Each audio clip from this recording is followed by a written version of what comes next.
Has she made any statements about wanting to hurt the children or anything? Today she said with Gabe on the phone, come take the kids. I don't care what happens to them.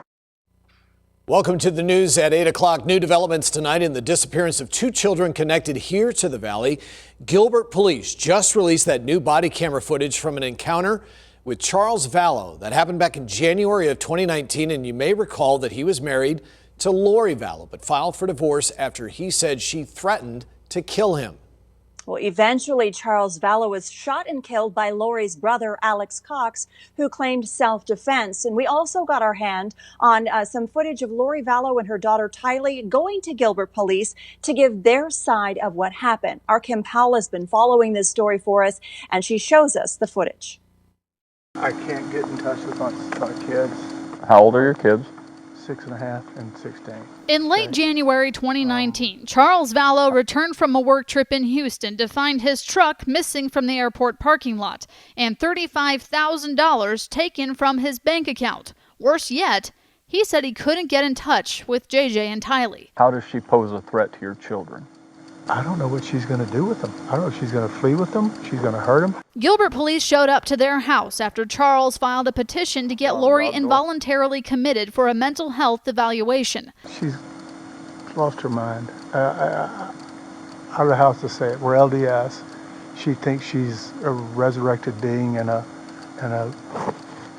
God, and remember the 144,000. Jesus is coming next year. She said, "You're not Charles. I don't know who you are, what you did with Charles, but I can murder you now with my powers."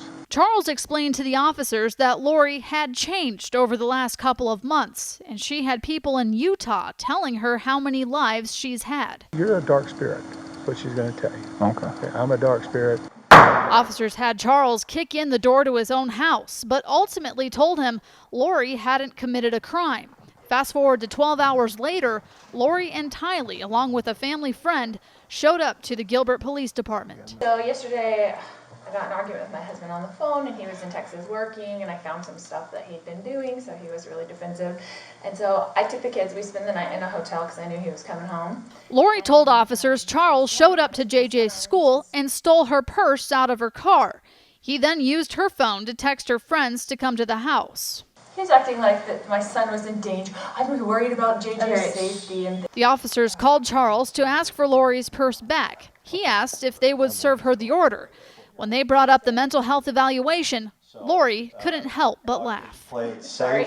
I just think it's funny because he's trying to tell everyone. Right. A couple of weeks later, Charles filed for a divorce. By July, he was dead. This is going to get real interesting.